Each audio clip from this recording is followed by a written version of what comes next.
April 15th, 1817.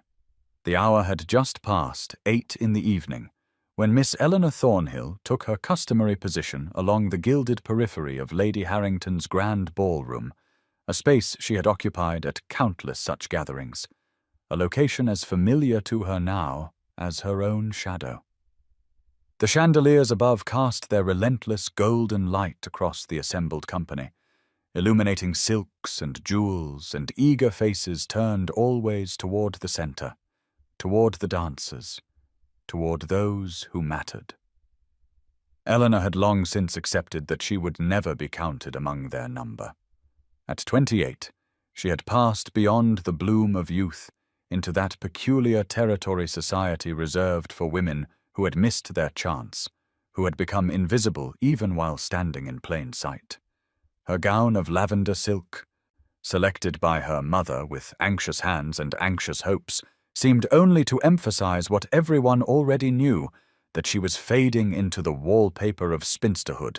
becoming part of the architecture rather than the event itself. She watched as her cousin Sophia, radiant in pale pink with rosebuds woven through her golden curls, laughed at something a young gentleman whispered, and Eleanor felt the old familiar ache, not of jealousy precisely, but of resignation, the settled sorrow of one who has made peace with exclusion. Then he arrived. The Duke of Pembroke entered the ballroom with the kind of presence that shifted the very air, tall and commanding with dark hair and darker eyes, recently returned from abroad, and Eleanor watched as the room seemed to inhale collectively, as every matchmaking mama straightened and every eligible daughter brightened. She had observed him from afar before, at the theatre, in the park, always at a distance, always as one observes a figure in a painting, beautiful and utterly removed from the realm of possibility. Lady Harrington herself rushed forward to greet him, and within moments the dance cards were filling, the whispers accelerating.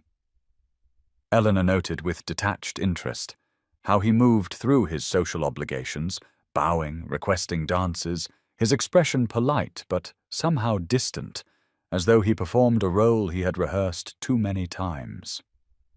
He danced with Lady Caroline Ashford first, her emerald gown swirling. Then Miss Beatrice Sinclair, who blushed deeply throughout. Then Sophia, who glowed with triumph. And then Sophia again for a second dance that had the gossips murmuring about intentions and announcements. He danced with Miss Lucy Chamberlain and Miss Charlotte Redmond and Lady Frances Westbrook. He danced, it seemed, with every eligible woman in the room, working his way through society's carefully curated collection of suitable brides with mechanical precision. Eleanor counted them without meaning to, each dance another confirmation of what she had always known, that she existed outside the boundaries of consideration, that she was furniture, not prospect. She told herself it did not matter, that she had not expected anything different, but the tightness in her chest suggested otherwise. As the evening wore on and the music swelled and the laughter grew louder, Eleanor remained in her position by the gilt mirrors, watching. Always watching, and in one brief moment, when the Duke turned between partners, his gaze swept across the room and seemed, for just a heartbeat, to land on her, to truly see her standing there in her lavender gown. But then the moment passed, and he was claimed by another eager partner, and Eleanor wondered if she had imagined that flicker of recognition entirely. Now please take a moment and subscribe to our channel and comment where you are watching from and what time is it. It is always fascinating to see where these stories get all around the world. Thank you. By 11 in the evening, the truth of Eleanor's position had become undeniable even to her most resilient defenses,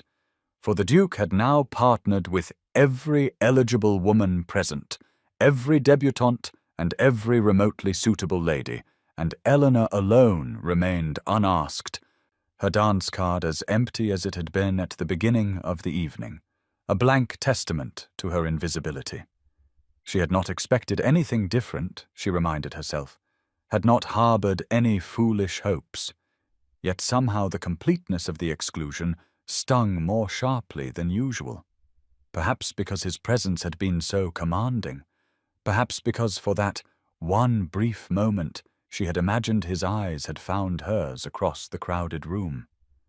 The whispers reached her in fragments, as they always did, the cruel observations spoken just loudly enough for her to hear, whether by accident or design, she could never quite determine. Lady Pemberton's voice carried from behind a nearby column, remarking to her companion that it was almost charitable of Lady Harrington to continue inviting poor Miss Thornhill to these events, though what the poor dear hoped to accomplish at her age was anyone's guess. Miss Lydia Fairfax, standing with a cluster of young women near the refreshment table, laughed and said something about wallflowers and furniture, and though Eleanor could not hear the complete remark, the glances cast in her direction told her enough. Her aunt, Mrs. Harriet Langley, appeared at her elbow with a glass of lemonade and a look of barely concealed fury, her weathered face tight with protective anger at what she had witnessed. But Eleanor touched her arm gently and shook her head, silently communicating that there was no point in protest, that this was simply the way of things. Across the ballroom, the Duke was taking his leave of Lady Harrington, bowing over her hand with practised grace,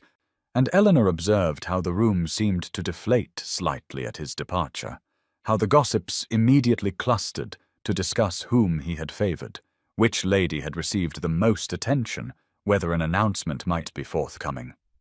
She heard Sophia's name mentioned repeatedly, for had he not danced with her twice, and did that not indicate particular interest, and had anyone noticed how long they had conversed between sets? Eleanor's name, predictably, was absent from all speculation, as though she had not been present at all, as though she were truly as invisible as she felt. The Duke paused at the ballroom entrance, turning back for a final survey of the assembled company, and in that moment his gaze swept the room once more and landed unmistakably this time directly upon Eleanor, where she stood beside her aunt in her lavender gown, and something flickered in his expression, something she could not name, before he turned and disappeared into the night. The weather had turned cool, Eleanor noticed as she and her aunt made their way to their carriage, a hint of rain in the air, and as they rolled through the dark London streets toward home, she sat in silence, her hands folded in her lap, feeling the familiar weight of resignation settle over her once more, telling herself that tomorrow she would wake, and this evening would fade into the catalogue of other evenings just like it, that nothing had changed, that nothing ever would, even as some small rebellious part of her heart insisted on remembering the way he had looked at her in that final moment before he left, as though he had seen something worth remembering in the woman everyone else had forgotten. April 18th, 1817. 3 days had passed since the ball, and Eleanor Thornhill had spent most of those hours in the small garden behind her family's modest London residence, a book open in her lap, though she found herself reading the same page repeatedly without comprehension. The Thornhill home was respectable enough, neither grand nor shabby, occupying that middle territory of genteel society where appearances required constant maintenance and every expense demanded careful consideration. Spring had arrived in earnest, filling the garden with the scent of early roses and lilac, and Eleanor found herself drawn to this quiet space, as she always did when the weight of disappointment grew too heavy to bear indoors. Her mother, Lady Catherine Thornhill, had been hovering since breakfast, her anxiety palpable in every glance and sigh, and Eleanor knew without being told that the gossip from the ball had reached their household, that everyone now knew the Duke had danced with every eligible woman except her, that even this small hope, which Eleanor had not consciously allowed herself to entertain, had been publicly extinguished. Through the morning-room windows, Eleanor could see the steady arrival of letters and flowers for Sophia, who was visiting today, and holding court in the drawing-room with their mother, her laughter carrying into the garden like wind chimes, bright and careless. Eleanor had counted 7 bouquets delivered before noon, and she knew without asking that at least some carried notes from the Duke, for had he not danced with Sophia twice, and did that not indicate particular favour? Her mother had come to the garden once already, wringing her hands and asking in that carefully controlled voice whether Eleanor might not try a bit harder at the next social engagement, might not smile more, or position herself more favourably, as though Eleanor had not spent 10 years attempting precisely that before surrendering to the mathematics of her situation. Mrs. Harriet Langley, her widowed aunt, who lived with them and served as the only buffer between Eleanor and complete despair, had found her an hour ago and sat beside her without speaking, simply sharing the space and the spring sunshine, understanding in her silence what words could not adequately express. Eleanor had opened her book again, a volume of philosophy she had borrowed from the subscription library, finding comfort in ideas and arguments that engaged her mind in ways society never did, and she was deep in a passage about the nature of perception when her mother's voice called from the house, tight with forced brightness, summoning her inside because Sophia wished to speak with her. Eleanor marked her place, smoothed her simple morning gown of pale grey muslin, and walked slowly toward the house, steeling herself for whatever lay ahead, knowing that Sophia's visits, however well-intentioned, always left her feeling more acutely aware of everything she lacked, everything she would never be.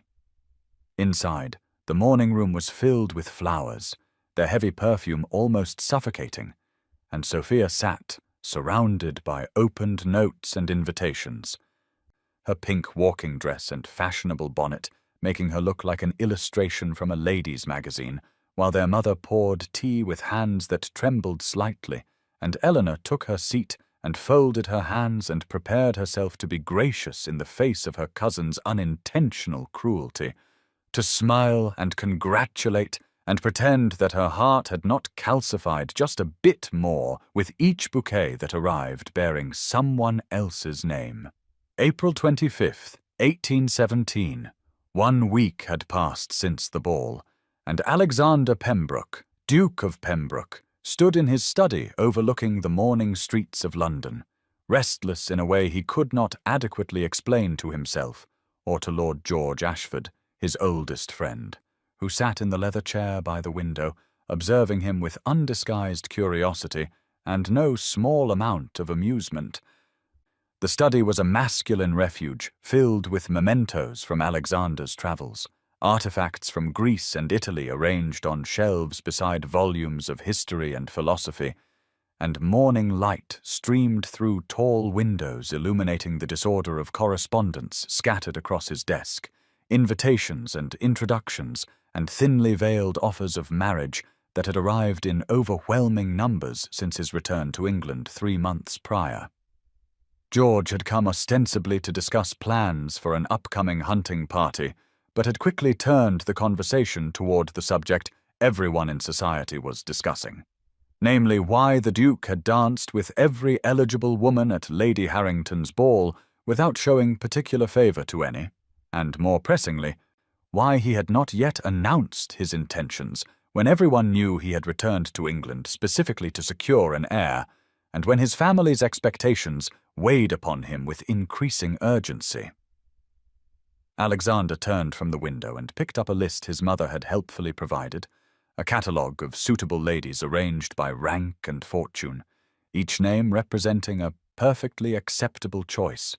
women who were beautiful or accomplished or well-connected or some combination thereof, and yet as he read through the names, he felt nothing but a vague sense of suffocation, as though he were being asked to select wallpaper rather than a partner for life. George remarked that Miss Sophia Beaumont seemed particularly taken with him, for had he not danced with her twice, and was she not lovely and charming and exactly the sort of bride society would expect a duke to choose? And Alexander made a non-committal sound and set the list aside, unable to articulate even to his closest friend that something essential was missing from every interaction he had endured that evening, that the conversations had been pleasant but empty, the smiles practiced but hollow, the entire exercise feeling like a performance in which everyone played their assigned roles without any genuine connection. He had done his duty, had danced and conversed, and maintained the polite fictions society demanded,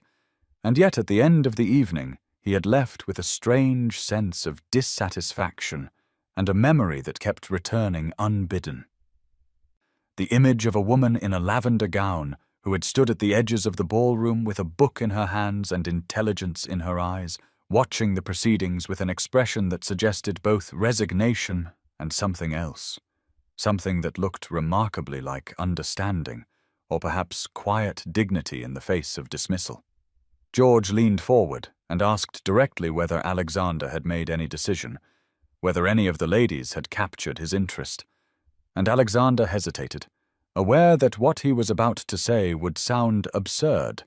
before admitting that he could not stop thinking about a woman he had not danced with, had not even spoken to, whose name he did not yet know, but whose face had remained with him in the days since, haunting him with its quiet composure and the hint of depth he had glimpsed in that single moment when their eyes met across the crowded room before he departed. May 2nd, 1817. 1 week had passed since Alexander's conversation with George, and the afternoon sun warmed the gardens of Somerset Estate, where Lady Somerset had arranged an intimate gathering of 40 guests among the roses and carefully manicured walking paths, the kind of event Eleanor Thornhill normally avoided, but which Mrs. Langley had insisted she attend, citing the pleasant weather and the need for Eleanor to emerge from her self-imposed isolation following the humiliation of Lady Harrington's ball. Eleanor had agreed reluctantly, wearing a sage-green dress that Mrs. Langley had helped her select, a colour that brought out the deeper tones in her eyes, though Eleanor suspected it would make little difference, for she had long ago perfected the art of social invisibility, and expected nothing different from this afternoon than from any other such gathering.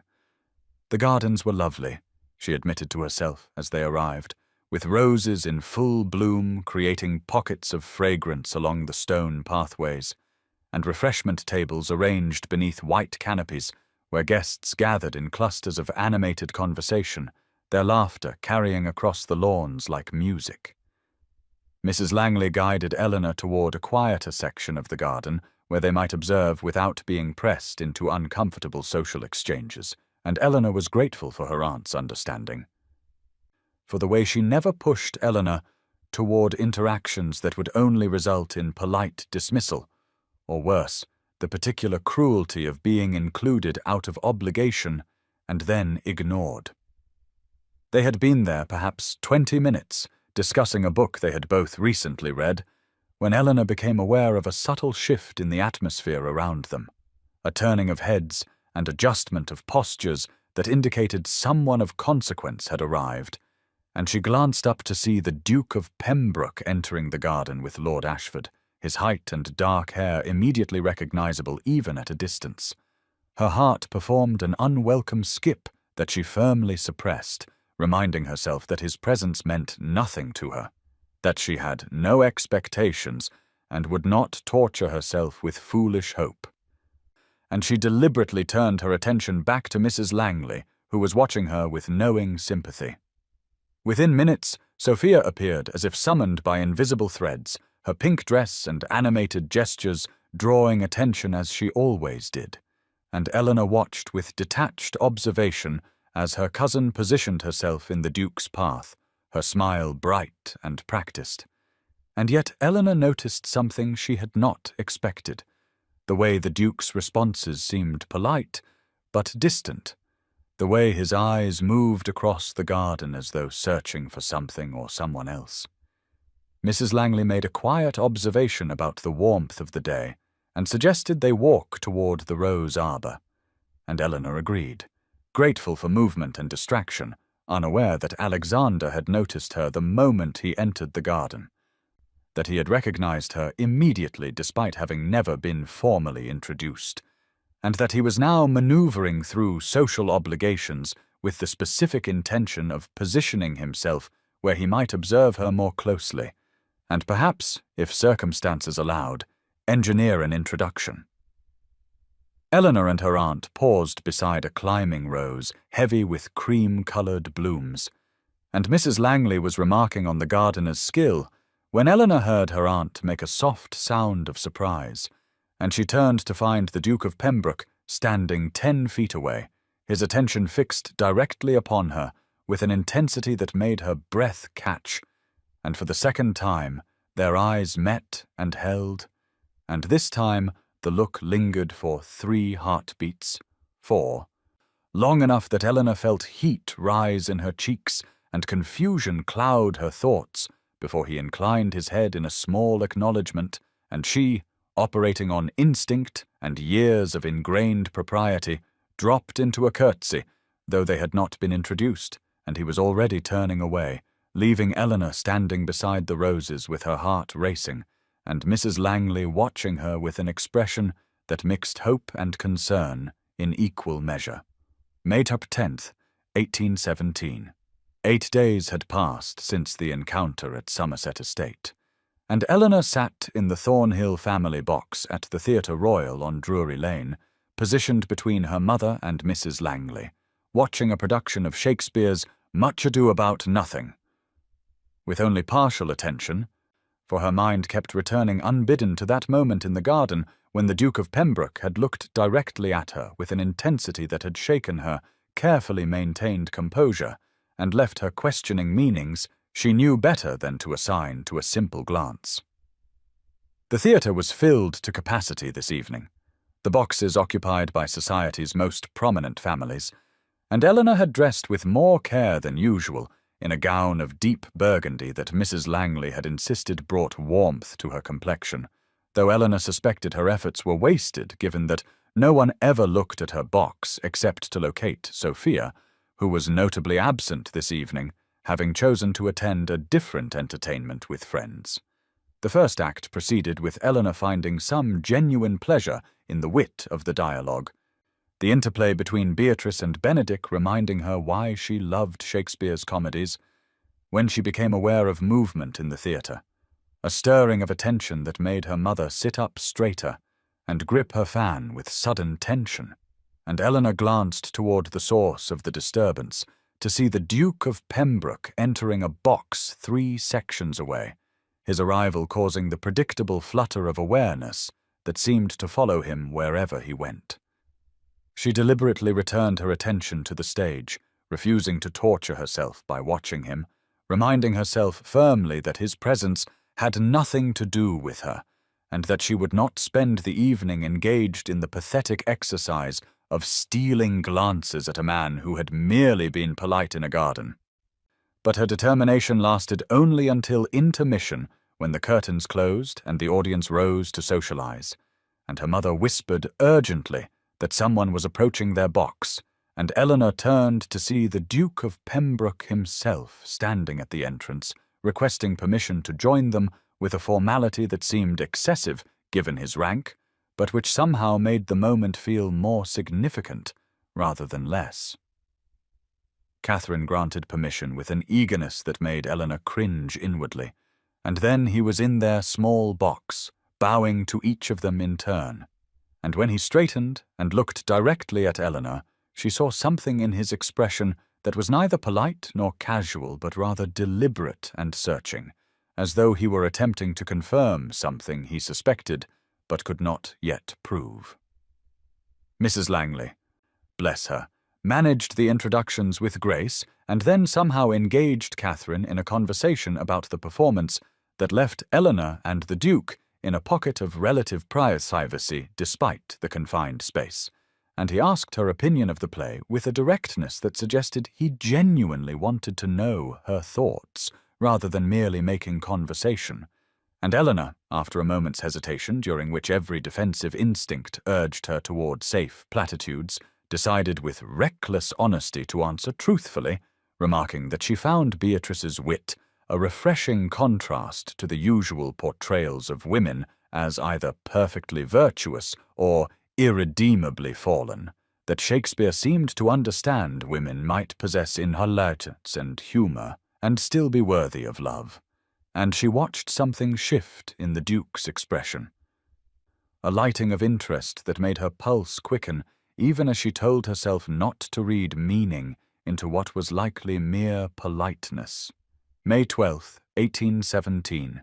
2 days had passed since the theatre encounter, and Eleanor sat in the morning room of the Thornhill residence, trying to focus on her embroidery, while her mother paced near the windows with barely contained energy, having spoken of nothing but the Duke's attention since they had returned home that evening,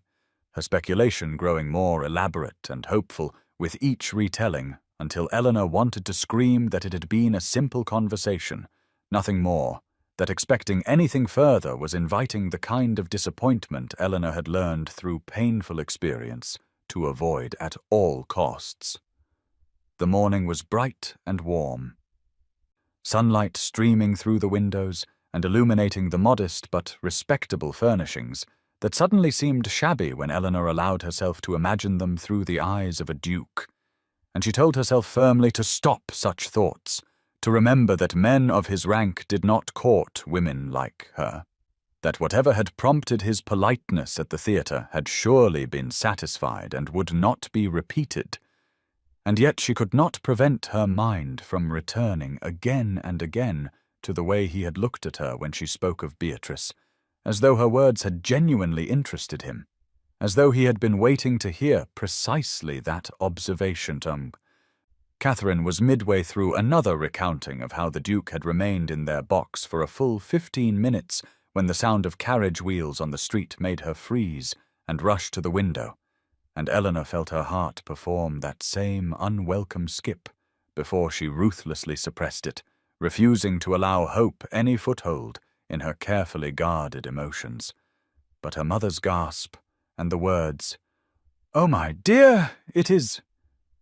Sophia made Eleanor look up with a mixture of relief and apprehension, for her cousin's visits lately had taken on a quality that Eleanor found increasingly difficult to bear. Sophia entered 10 minutes later in a walking dress of pale pink with a fashionable bonnet that had certainly cost more than Eleanor's entire wardrobe, her face arranged in an expression of sympathetic concern that immediately put Eleanor on edge, and after the usual greetings and the ritual of tea service, Sophia settled into the chair opposite Eleanor, and said with careful gentleness that she had heard the most extraordinary rumours and wanted to understand what had truly transpired at the theatre, for people were saying that the Duke of Pembroke had spent intermission in the Thornhill box and had conversed at length with Eleanor of all people, and though Sophia smiled as she said it, Eleanor heard the subtle emphasis on that final phrase, the suggestion that such attention directed toward Eleanor was inherently improbable and required explanation. Eleanor responded with deliberate calmness that the Duke had indeed been polite enough to pay his respects, and that they had discussed the performance briefly, nothing more, and she watched Sophia's face relax slightly, as though this confirmation of inconsequence relieved some unspoken anxiety, and Sophia proceeded to offer her theories about what might have prompted such unusual behaviour, suggesting perhaps that the Duke had been attempting to reach their box for some other purpose, and had merely been trapped by politeness into conversation, or that he had confused Eleanor with someone else in the dim lighting, each explanation more insulting than the last, though delivered with such apparent innocence that Eleanor could not directly challenge them without appearing oversensitive or presumptuous. Catherine attempted to defend the interaction's significance, but her protests sounded desperate even to Eleanor's ears, and Sophia eventually steered the conversation toward her own recent social triumphs, recounting in detail the flowers and notes she had received from various suitors and expressing theatrical uncertainty about which gentleman she might eventually favour, and Eleanor sat quietly enduring this recital while embroidering mechanical stitches and reminding herself that this was her permanent reality, that she would spend the rest of her life watching from the margins while women like Sophia collected admiration as easily as breathing. And when Sophia finally departed an hour later, Eleanor excused herself to the garden, where Mrs. Langley found her. 20 minutes later, sitting among the spring flowers, with her embroidery abandoned, and her eyes suspiciously bright. And her aunt sat beside her without speaking for several minutes before saying gently that Eleanor must not allow Sophia's thoughtlessness or society's expectations to define what was possible, that the Duke had sought Eleanor out deliberately, and that such actions suggested intentions worthy of consideration rather than dismissal. But Eleanor shook her head and replied that hoping was more painful than accepting, that she had learned to protect herself by expecting nothing. And Mrs. Langley took her hand and said softly that sometimes the greatest courage lay not in resignation, but in allowing oneself to be surprised by joy. May 18th, 1817. 6 days had passed since Sophia's visit, and Eleanor had spent much of that time trying to follow Mrs. Langley's advice about remaining open to possibility, while simultaneously protecting herself from the dangerous temptation of hope, a balance she found nearly impossible to achieve, and so she had sought refuge in the one place that had never disappointed her, standing now in Hatchard's bookshop on Piccadilly, surrounded by the comforting smell of leather and paper and ink, running her fingers along the spines of volumes arranged on shelves that reached toward the high ceiling, losing herself in titles and authors, with the peaceful absorption that books had always provided when the world outside proved too painful to bear. The shop was quiet this afternoon, only 2 other customers visible in the dim interior, where sunlight filtered through tall windows and illuminated dancing dust motes. And Eleanor had made her way to the philosophy section at the back, where she knew she would be left undisturbed, for ladies were not expected to interest themselves in such weighty matters, and the shop clerks generally ignored her presence in this masculine domain, which suited her perfectly as she examined a volume of essays by Mary Wollstonecraft that she had been wanting to read, but which her mother would certainly consider inappropriate, and she was so absorbed in reading the opening pages that she did not hear approaching footsteps until a voice spoke almost at her elbow, asking if she found the arguments compelling. And Eleanor startled so violently that she nearly dropped the book, turning to find the Duke of Pembroke standing perhaps 2 feet away, watching her with an expression of genuine interest that made her heart perform that now familiar and entirely unwelcome acceleration. He was dressed less formally than she had seen him before, in a dark coat and simple cravat that somehow made him appear more approachable, though no less imposing, and Eleanor struggled to collect herself enough to respond, her mind racing through possible explanations for his presence here, in this specific section of this particular bookshop, at precisely the moment she happened to be visiting, and she could not decide whether to believe in coincidence or deliberate design, and if design, what that might mean about his intentions, and whether she dared allow herself to interpret his continued attention as something more than politeness extended to an object of momentary curiosity. She managed to reply that she found Wollstonecraft's ideas challenging in the best sense, that the author made arguments about women's education and capacity that Eleanor believed were fundamentally sound, though society found them threatening, and she watched the Duke's expression shift into something that looked remarkably like satisfaction as he reached past her to pull another volume from the shelf, remarking that he had read this particular work during his time at Cambridge, and had found himself in agreement with many of its conclusions, which had made him unpopular in certain circles, but which he had never seen reason to recant. And Eleanor felt something inside her chest crack open just slightly at this casual revelation that he had not only read such a work, but had formed opinions about women's intellectual equality that aligned with her own carefully hidden convictions, and before she could stop herself, she was asking what other works he had found meaningful, and he was answering with the kind of detailed thoughtfulness that made it clear these were not casual reading choices, but texts he had genuinely engaged with and considered. And somehow they had moved from philosophy to poetry to novels, their conversation flowing with an ease that Eleanor had never experienced with anyone outside her aunt. And 30 minutes passed without her awareness of time until a shop clerk approached to inquire if they required assistance, and the interruption broke the spell enough for Eleanor to realize that she had been standing in a bookshop conversing with a duke as though they were intellectual equals, as though her opinions mattered and her thoughts deserved consideration, and the wonder of it threatened to overwhelm her carefully maintained composure, even as she reminded herself sternly that shared literary interests did not constitute courtship, and that she must not read more into this encounter than circumstances warranted. But when he offered to purchase the Wollstonecraft volume for her, and suggested they might discuss it further at some future meeting, Eleanor found herself accepting with a gratitude that had less to do with the book itself and everything to do with the revolutionary experience of being seen. May 20th, 1817.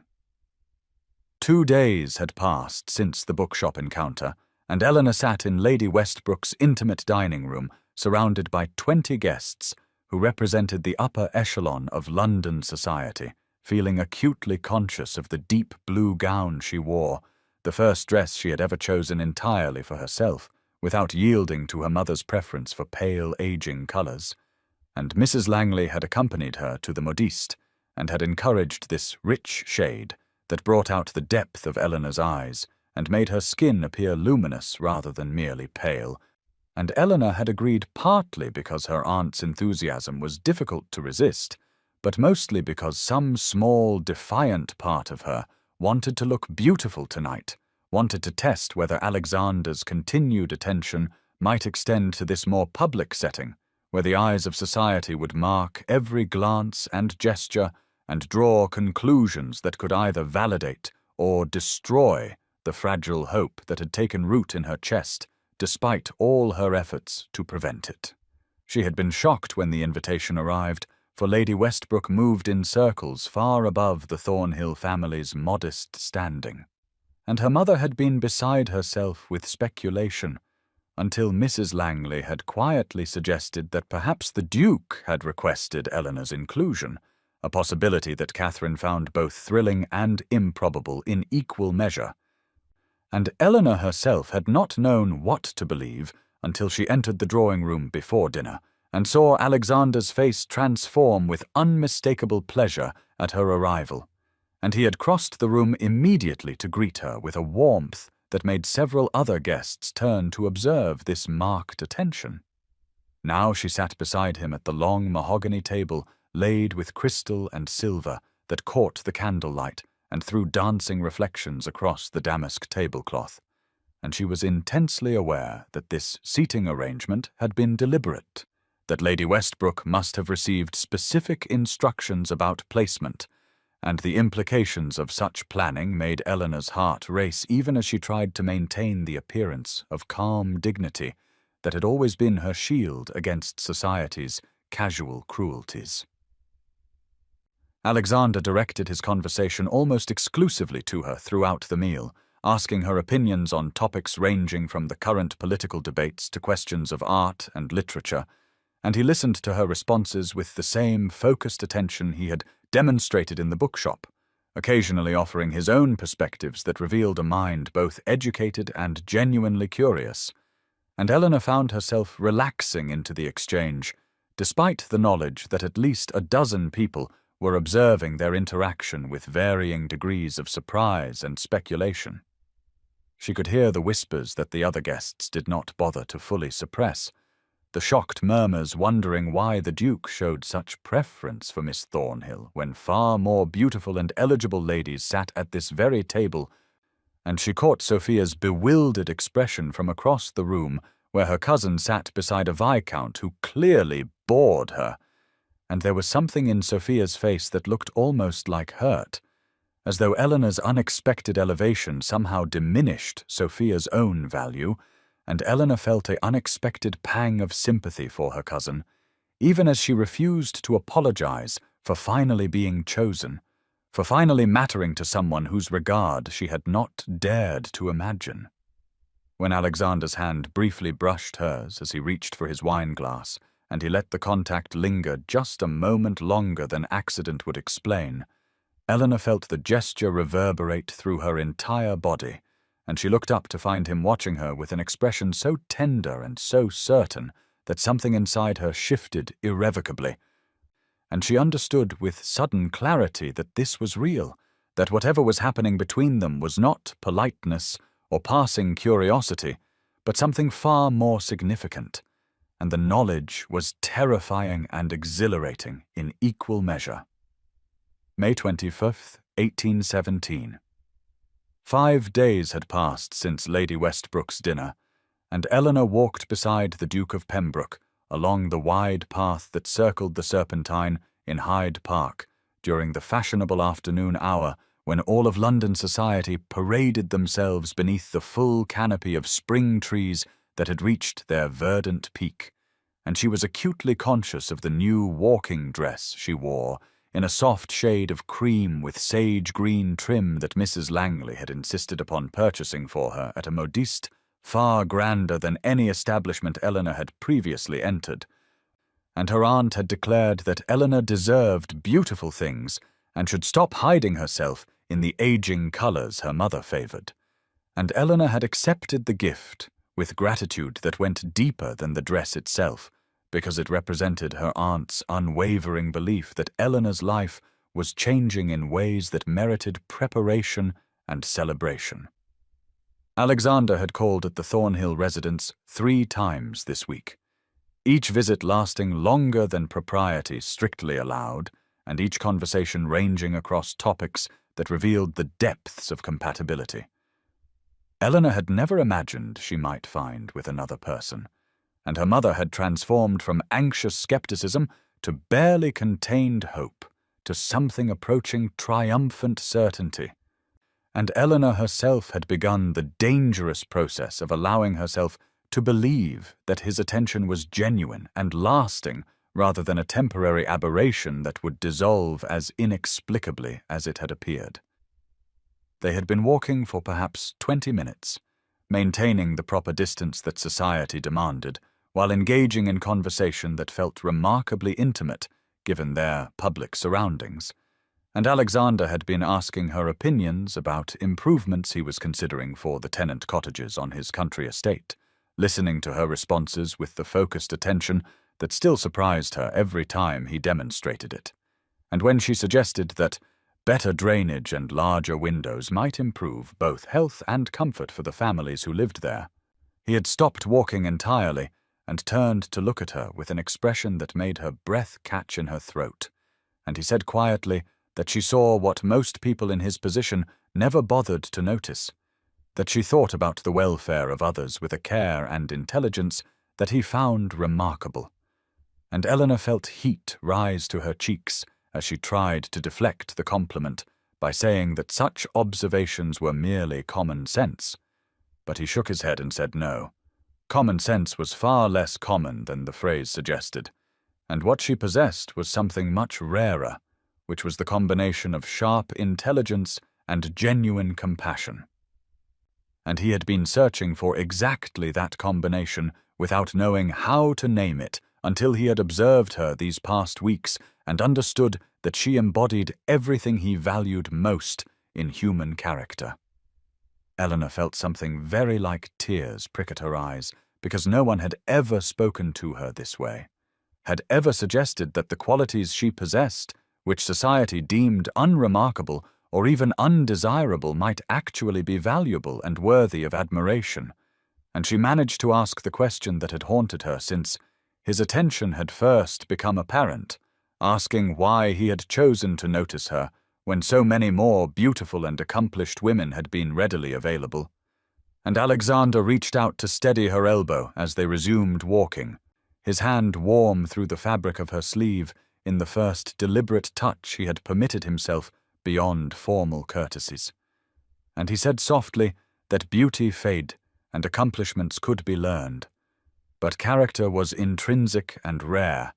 and he had seen in her face that first night at Lady Harrington's ball something that had stayed with him through all the subsequent introductions and conversations and dances with women who had nothing beneath their lovely surfaces.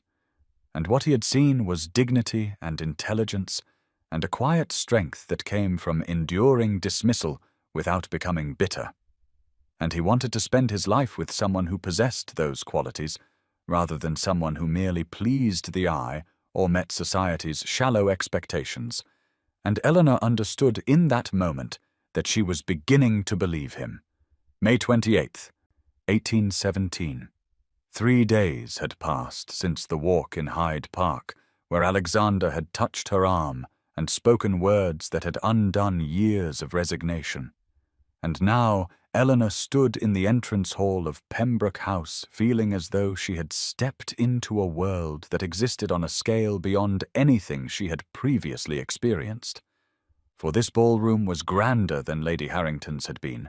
grander than any space she had entered in her 28 years,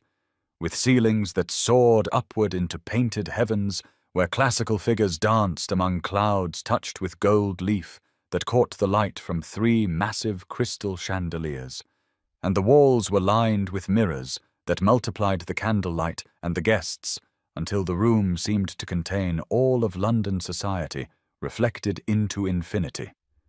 And Eleanor wore a gown of ivory silk with silver embroidery that Mrs. Langley had commissioned from the most exclusive modiste in London over Eleanor's protests about the expense. And her aunt had simply said that Eleanor would be dancing with a duke in his own home, and she would do so, dressed as befitted the occasion. And now, as Eleanor stood beside her mother and aunt, waiting to be announced, she felt her heart beating so rapidly that she feared it might be visible through the delicate fabric. She had known that attending a ball at Pembroke House would draw attention, but she had not fully anticipated the weight of hundreds of eyes turning toward her as her name was announced,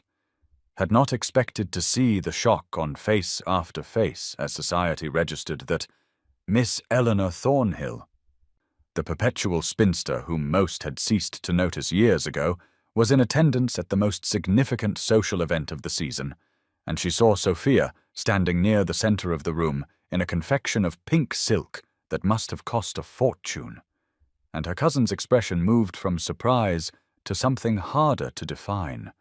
something that looked like betrayal mixed with disbelief, as though Eleanor had violated some unspoken rule by daring to exist in this elevated space.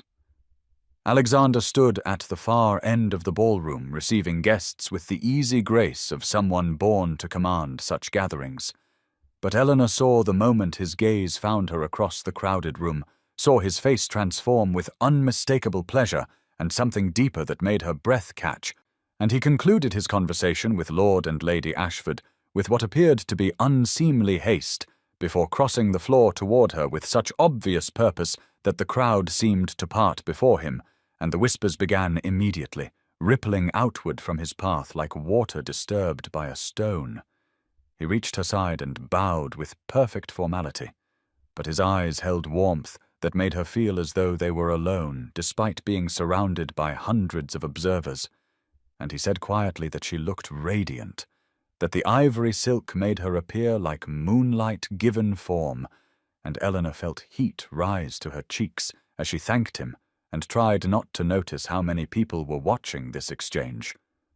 And then the orchestra began the opening strains of a waltz, and Alexander extended his hand and asked if she would do him the honor of the first dance. And Eleanor understood in that moment what he was doing, understood that the host of a ball traditionally opened the dancing, and that his choice of partner was a public declaration that would be discussed and analyzed and reported throughout London before morning.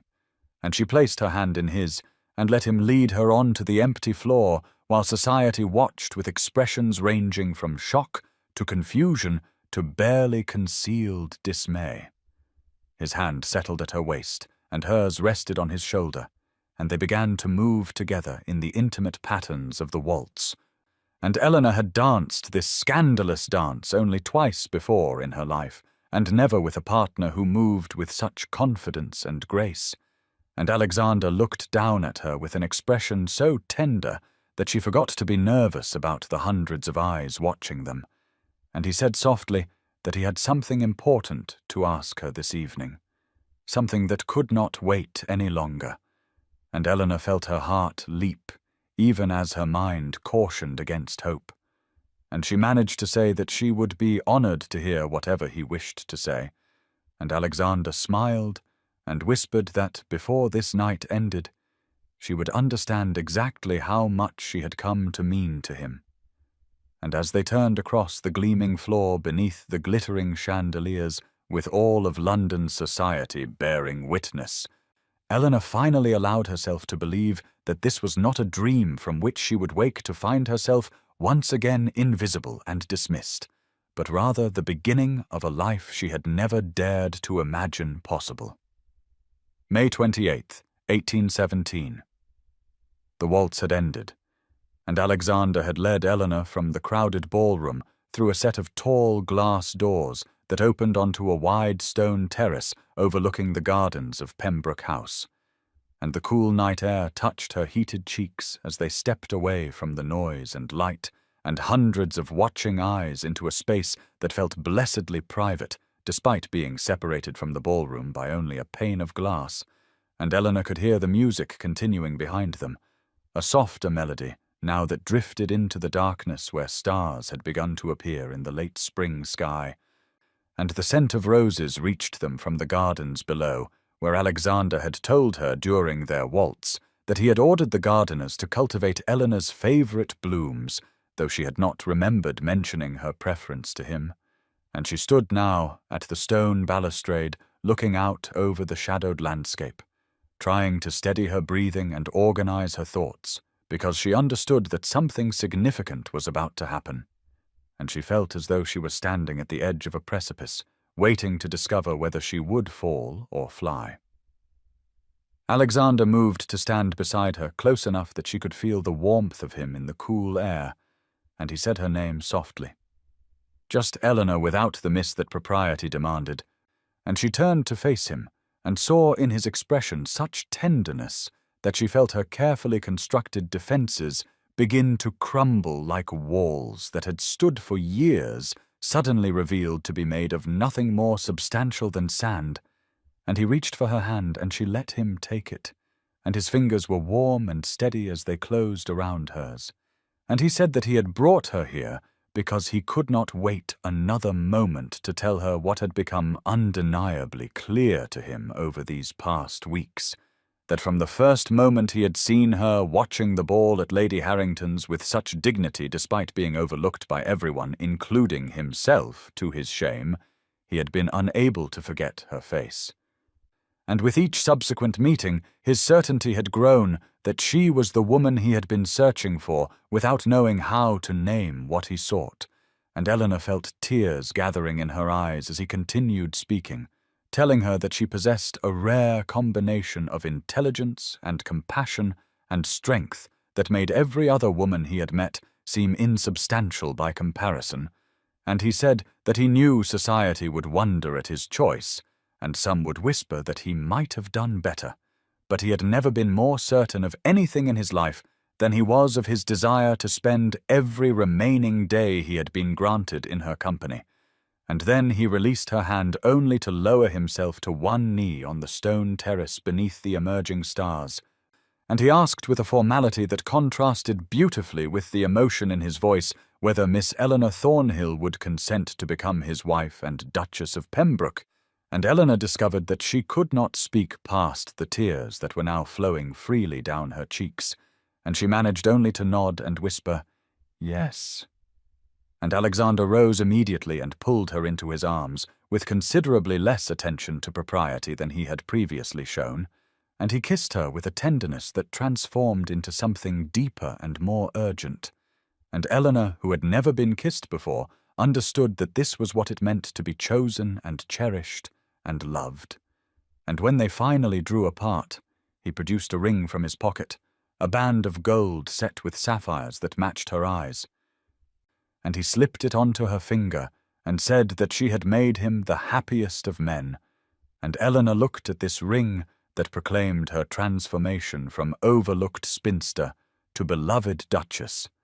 and understood that her life had just become something she had never dared to imagine possible. May 29th, 1817. Eleanor woke in her childhood room at the Thornhill residence, with morning light streaming through curtains that had hung at these windows for as long as she could remember, and for a moment she wondered if the previous evening had been some elaborate dream conjured by a heart too long denied.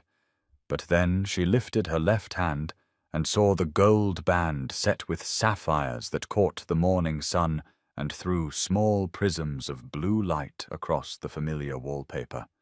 And she understood that everything had changed while she slept. That she was no longer Miss Eleanor Thornhill, the overlooked spinster, but rather the acknowledged future Duchess of Pembroke.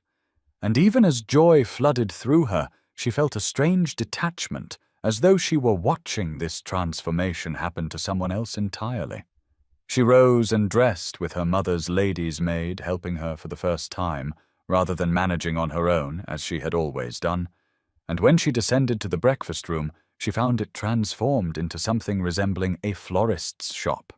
For every available surface held vases of flowers that had been delivered since dawn, roses and lilies and exotic blooms she could not name. And her mother, Lady Catherine, sat amid this fragrant chaos with tears streaming down her face as she read what Eleanor assumed was the announcement in the morning papers.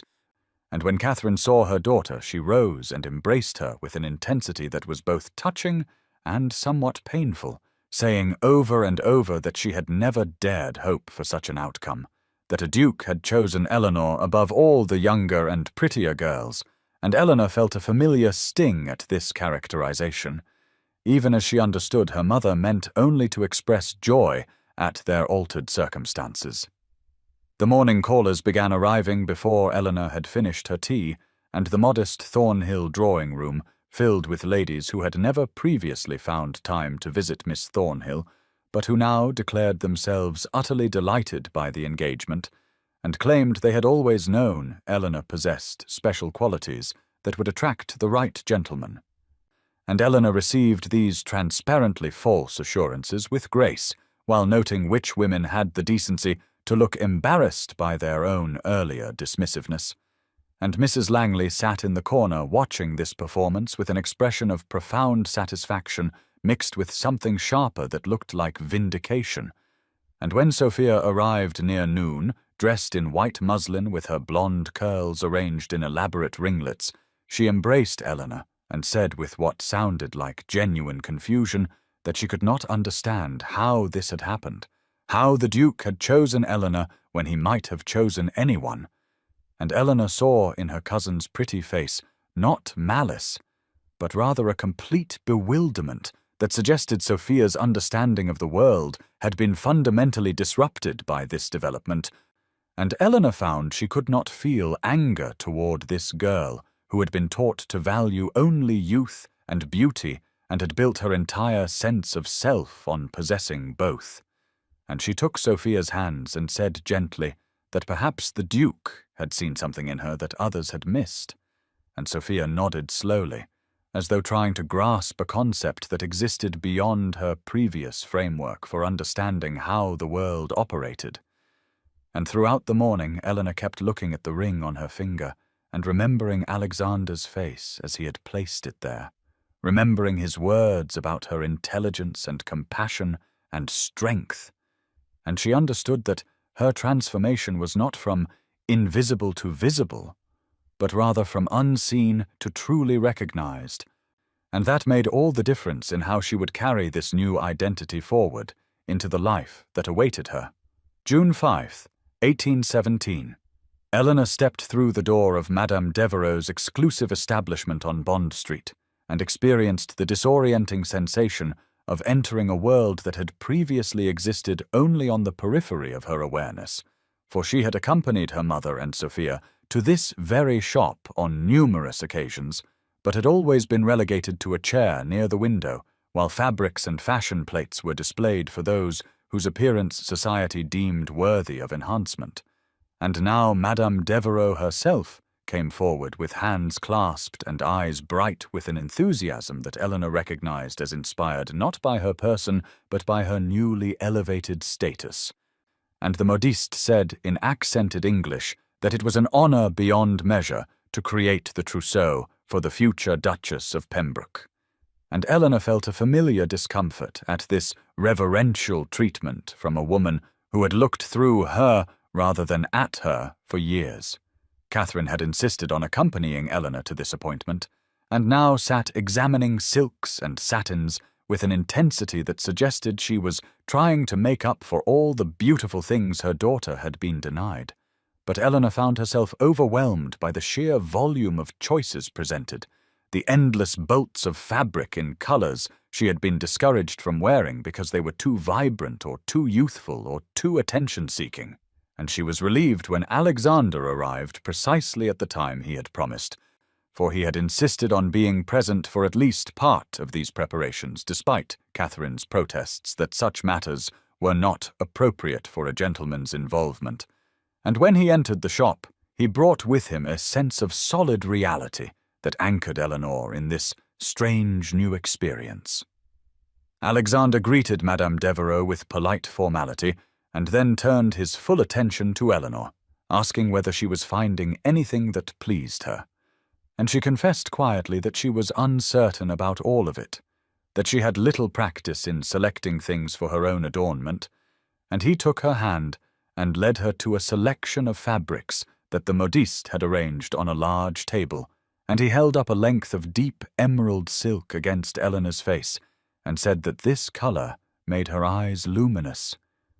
And then a sapphire blue that he declared matched the stones in her engagement ring. And Eleanor watched him engage with this process that most men would have dismissed as trivial, and she understood that his presence here was another way of demonstrating that he valued her comfort and happiness above social convention. Madame Devereux brought out fashion plates showing the latest styles from Paris, and Alexander examined them with Eleanor, asking her opinion about necklines and sleeve lengths and trim details, and when the modiste suggested that perhaps the future Duchess would prefer styles that were more modest given her age and station, Alexander said, with a coolness that made the woman blanch, that his betrothed should wear whatever styles pleased her and brought her joy, and Eleanor felt tears gather in her eyes at this casual defense of her right to beauty without apology. And later, when Catherine had stepped away to examine bonnets, and they had a moment of relative privacy among the bolts of fabric, Alexander told Eleanor that their wedding date had been firmly set for August 15th, and that he found himself impatient for the weeks to pass. And Eleanor looked at this man, who had chosen her above all others, and said that she sometimes still feared she would wake to find this had all been an elaborate dream. And Alexander lifted her hand to his lips and kissed the finger that bore his ring, and said that he would spend every day of their marriage ensuring she understood how completely real and permanent his love for her was. June 20th, 1817. The Pembroke country estate revealed itself gradually as the carriage rounded the final curve of the tree-lined approach, and Eleanor felt her breath catch as the house emerged from behind ancient oaks that must have stood for centuries, for this was not merely a grand residence, but rather something approaching a palace, with its pale stone facade stretching wider than any building she had ever inhabited, its windows reflecting the afternoon sun in countless panes of glass that suggested rooms beyond counting, and she understood with sudden clarity that her future role would be far larger than she had allowed herself to imagine during the weeks of engagement when she had focused primarily on Alexander himself, rather than the vast world that came attached to his title. Alexander sat beside her in the carriage, and she felt him watching her face as the estate came into view, and when she turned to meet his eyes, she saw a flicker of concern there, as though he worried that the grandeur might overwhelm her or make her doubt her place in his life. And she reached for his hand and squeezed it in reassurance, even as her heart raced with a nervousness she had not anticipated. For it was one thing to accept a marriage proposal from a man she had come to love, and quite another to comprehend that she would be mistress of an establishment that employed what must be hundreds of people and encompassed lands that stretched beyond the horizon.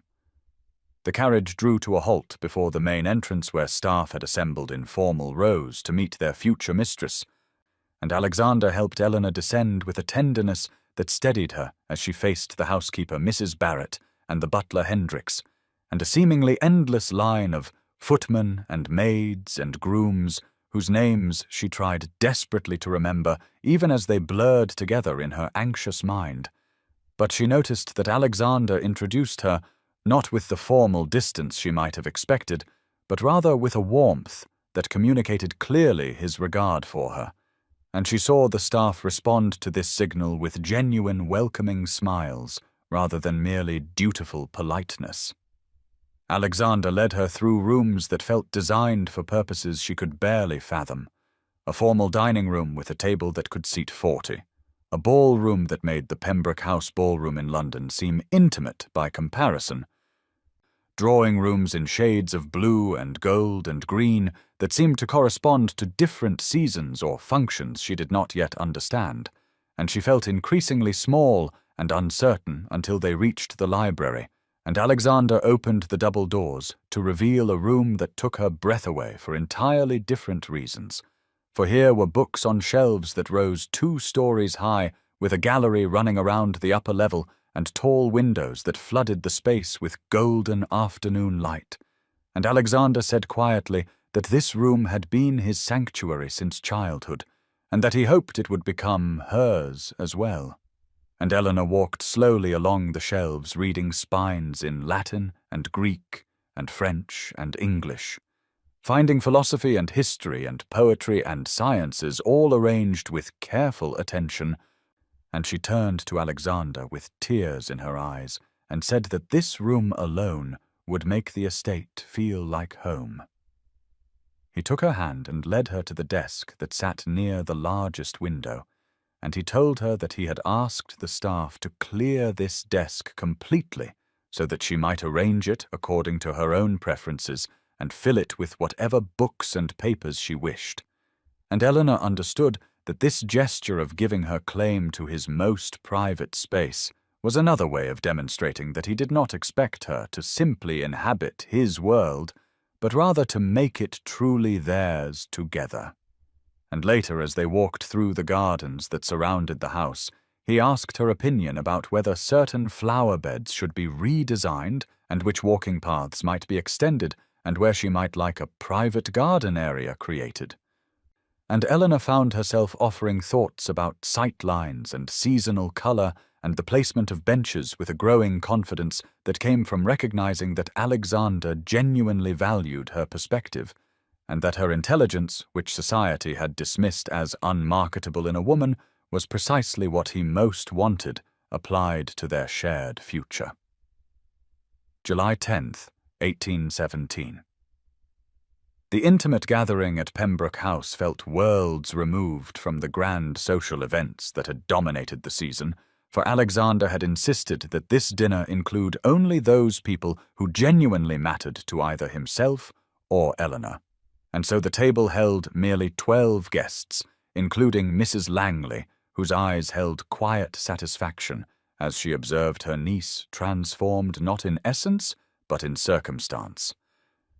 And Lord George Ashford, who had become a true friend to Eleanor in the weeks since the engagement, and who now raised his glass in a toast that spoke of Alexander's extraordinary fortune in winning a woman of such intelligence and grace. And even Sophia, who sat beside her own recently secured fiancé, and seemed for perhaps the first time to regard Eleanor with something approaching genuine respect rather than the confused condescension that had characterized their earlier interactions. Eleanor wore a gown of deep rose silk that Alexander had commissioned specifically for this evening, and she noticed how his eyes found her repeatedly across the table during the various courses, and she felt a contentment that still carried traces of disbelief. Even after weeks of engagement, for there remained moments when she expected to wake and find herself returned to that lavender gown and that position against the ballroom wall, watching life occur at a distance from which she was perpetually excluded. Catherine sat near the head of the table, looking happier than Eleanor could remember seeing her in years, and while Eleanor understood that her mother's joy stemmed partly from social triumph, she also recognized beneath that surface pleasure a genuine relief that her daughter would not face the lonely fate of impoverished spinsterhood that had seemed so inevitable mere months ago, and Eleanor found she could forgive her mother's earlier anxieties and pressures because they had emerged from fear rather than cruelty. The dinner conversation flowed easily among topics both serious and light-hearted. And Eleanor contributed her thoughts on matters ranging from estate management to literature to the political questions that dominated the newspapers.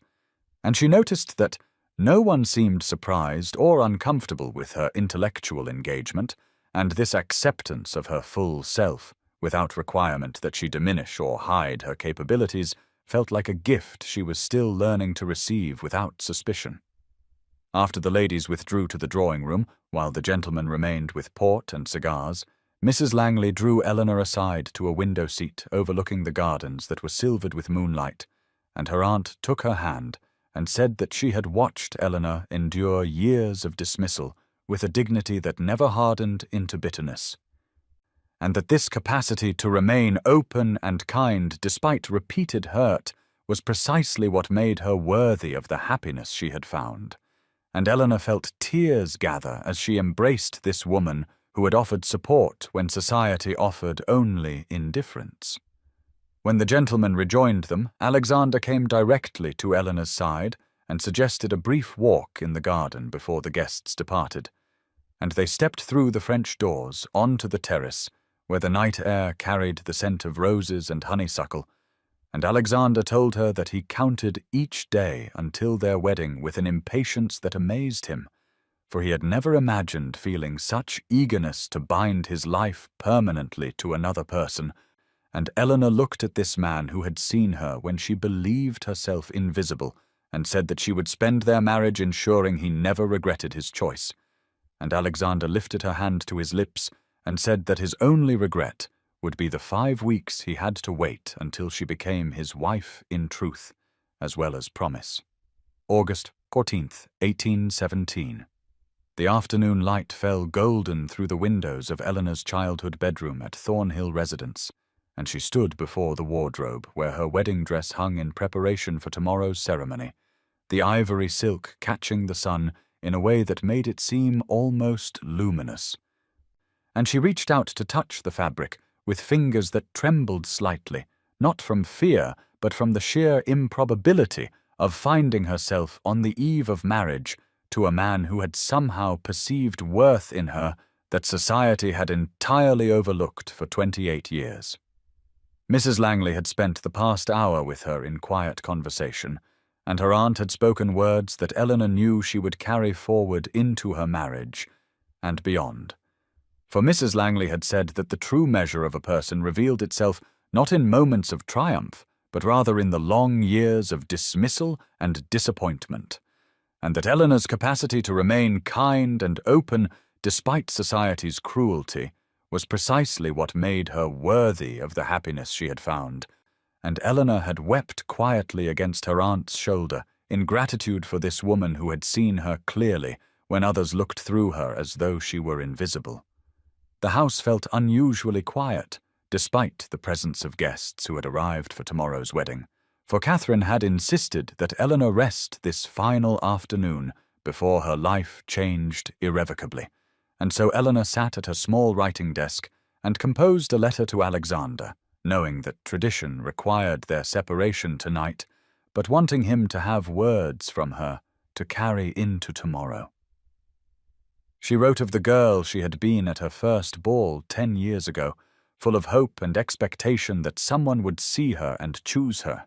and how that hope had gradually dimmed through seasons of being overlooked until she had resigned herself to permanent invisibility. And she wrote of that April evening when he had danced with what seemed every woman into the ballroom except her, and how she had believed in that moment that her fate was sealed beyond question.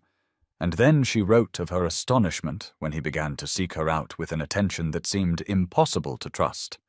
And finally, she wrote that she would spend their marriage ensuring he never regretted choosing the woman society had deemed unworthy of notice. A footman arrived with a letter bearing Alexander's seal, and Eleanor opened it with hands that shook slightly to find his bold handwriting covering the page. And he had written that tomorrow could not arrive quickly enough, for he had never imagined feeling such certainty about any decision in his life. And he wrote that the world had looked past her because the world valued only surface beauty and accomplished performance. But he had seen in her the rare combination of intelligence and kindness and dignity that made every other woman seem insubstantial by comparison, and he wrote that his only regret about their marriage was that it had not happened years earlier, so that she might have been spared the pain of society's dismissal. And he closed by saying that he would stand tomorrow at the altar, counting himself the most fortunate man in England. Eleanor folded his letter carefully and placed it in the small box where she kept her most precious possessions.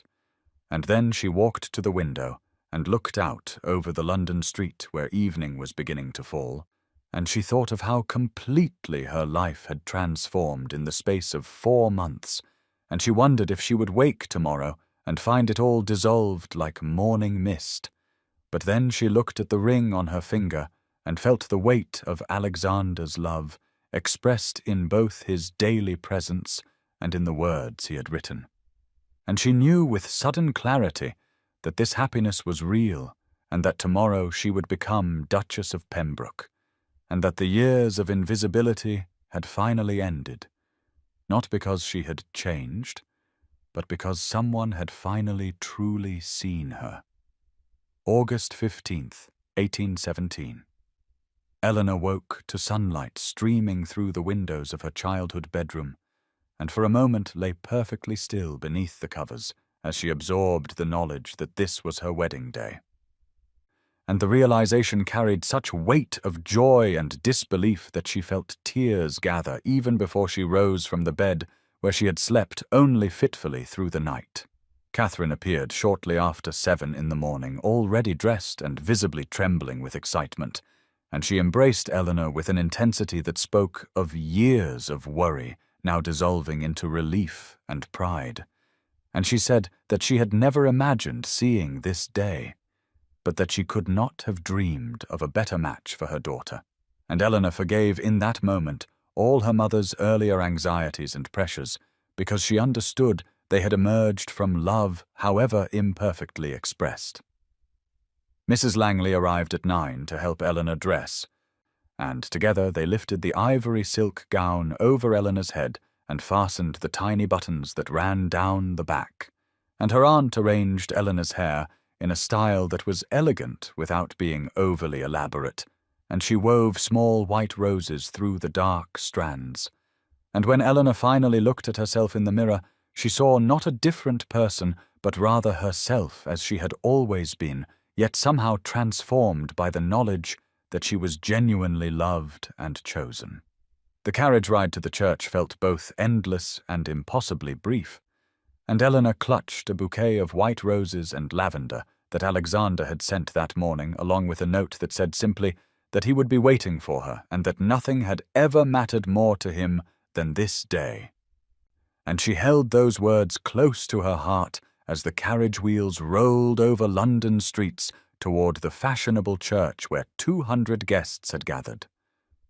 When Eleanor entered the church on her uncle's arm, she saw the pews filled with faces that had overlooked her for years, and now watched with avid attention. But she found that their regard no longer mattered, because at the end of the long aisle, Alexander stood waiting with an expression of such genuine happiness and certainty that everything else faded to insignificance. She walked toward him with steady steps, and when she reached his side, he took her hand and whispered that she looked beautiful, and the ceremony proceeded with traditional words that carried extraordinary weight. And when the vicar pronounced them husband and wife, Alexander kissed her with a tenderness that made several ladies in the congregation openly weep, and Eleanor felt in that moment that she had travelled an impossible distance from that April evening when she had stood against a ballroom wall believing herself permanently invisible, and she understood that her value had never changed, but only the eyes that perceived it, and she knew that she would spend her marriage not trying to prove her worthiness, but rather living fully into the truth that Alexander had somehow seen from the beginning. August 15th, 1817, afternoon. The wedding breakfast at Pembroke House stretched through the afternoon with courses of exquisite food that Eleanor barely tasted because she remained too aware of Alexander beside her and of the 200 guests who filled the grand dining room with conversation and laughter, and she noticed how different this attention felt from the scrutiny she had endured for years. For now people looked at her with respect and interest rather than dismissal, and she understood that nothing about her had changed except the man who sat beside her, with his hand occasionally brushing hers beneath the table in small gestures of affection that no one else could see. Lord George Ashford rose to offer a toast, and spoke of how he had known Alexander for 20 years and had never seen him as content as he had been these past months, and he said that Miss Thornhill, or rather the new Duchess of Pembroke, had accomplished what no other woman had managed, which was to make Alexander eager to abandon his bachelor freedoms in favor of married life, and the room erupted in laughter and applause, and Eleanor felt her cheeks warm even as Alexander squeezed her hand gently beneath the table. Sophia approached during the reception that followed, and embraced Eleanor with what seemed genuine warmth, and she said quietly that she had misjudged Eleanor for years, and that she hoped they might build a true friendship now, and Eleanor saw in her cousin's eyes a flicker of understanding that beauty and youth provided only temporary advantage, while character endured, and she accepted the apology with grace, though she knew that Sophia's revelation had come only after Eleanor's value had been validated by the Duke's choice. Mrs. Langley found Eleanor during a quiet moment, and held both her hands and said simply that she had always known this day would come, because true worth could not remain hidden forever. And Eleanor embraced her aunt with fierce gratitude for the years of support when no one else had believed. The afternoon lengthened toward evening, and guests began departing with effusive congratulations and knowing smiles. And finally Alexander led Eleanor to the carriage that would take them to Pembroke Estate, where they would spend their first weeks of marriage. And as the vehicle rolled through London streets, Eleanor looked back at the city where she had spent 28 years, believing herself invisible and unworthy, and she felt the weight of those years lifting like fog burned away by morning sun.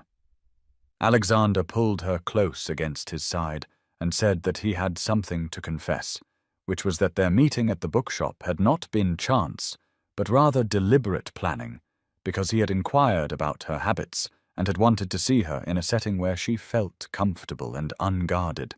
And Eleanor laughed and said she had suspected as much, but had been afraid to trust her instincts. And he kissed her temple and said that he would spend their marriage teaching her to trust both her instincts and his constant int. The countryside rolled past the carriage windows as evening fell, and Eleanor rested her head against Alexander's shoulder and thought of how completely her life had transformed since that April night when she had watched him dance with every woman except her, and she understood now that his failure to ask her that night had not been dismissal, but rather the last moment before her true life began, and she felt profound gratitude not only for Alexander, but for the years of invisibility that had taught her the difference between surface regard and genuine love. September 1818, 1 year after the wedding. Eleanor stood in the morning room at Pembroke Estate, with autumn sunlight streaming through tall windows, and her hand resting unconsciously on the gentle swell of her abdomen where their first child grew. And she watched Alexander through the glass as he walked the grounds with the estate manager discussing preparations for winter, and she felt a contentment so profound that it still surprised her even after 12 months of marriage, for she had learned that happiness could be steady rather than fleeting, and that love deepened rather than diminished with daily intimacy. The past year had transformed not just her circumstances, but her understanding of her own worth, for Alexander's consistent devotion had slowly erased the years of internalized dismissal, until she could look in the mirror and see what he had apparently seen from the beginning, which was a woman of intelligence and grace and quiet strength, whose value had never depended on society's recognition. They had settled into rhythms of married life that felt both extraordinary and comfortingly ordinary, with mornings spent in companionable silence over breakfast, and afternoons when Eleanor managed household affairs with the same thoughtfulness she had once applied only to books, and evenings when they sat together in the library, discussing everything from estate matters to philosophy, while the fire crackled and the outside world faded to insignificance. Catherine had visited twice from London and had wept both times at seeing Eleanor so obviously happy and secure, and she had apologized more than once for the years of pressure and anxiety, though Eleanor had assured her that all was forgiven because those difficult years had taught her to value genuine love over superficial approval. Sophia had married Lord Ashford in June and had written to Eleanor with surprising honesty that she finally understood what true partnership meant and that she was grateful for Eleanor's example. And Eleanor had responded with warmth because she bore no grudge against those who had dismissed her when she herself had half believed their assessment. Mrs. Langley visited monthly and always remarked that Eleanor seemed to grow more beautiful with each passing season, and Eleanor understood that her aunt was observing not physical change, but rather the visible manifestation of being deeply known and cherished. Alexander entered the morning room as Eleanor stood lost in reflection, and he crossed to her immediately and placed his hand over hers where it rested on her abdomen. And he said quietly that he had been thinking about that April evening when he had danced with every eligible woman except her, and had realized only later that he had been searching the entire night for something he could not name until he saw her watching from the shadows with an expression of dignified resignation that had haunted him for weeks. Eleanor leaned against him and said that she was grateful he had not asked her to dance that night, because she would have been too guarded and frightened to reveal her true self, and she needed the subsequent weeks of gradual courtship to learn to trust his sincerity. And he kissed the top of her head and said that he would spend their lifetime proving that his love was not aberration, but rather recognition of what had always been true. She turned in his arms and looked up at his face and said that she wanted their children to grow up knowing that their worth was inherent rather than granted by others' opinions, and he promised that they would raise sons and daughters who valued character over appearance and substance over status. And Eleanor felt in that moment the completion of a journey that had begun in pain, but had led to joy beyond anything she had imagined possible during those years of invisibility.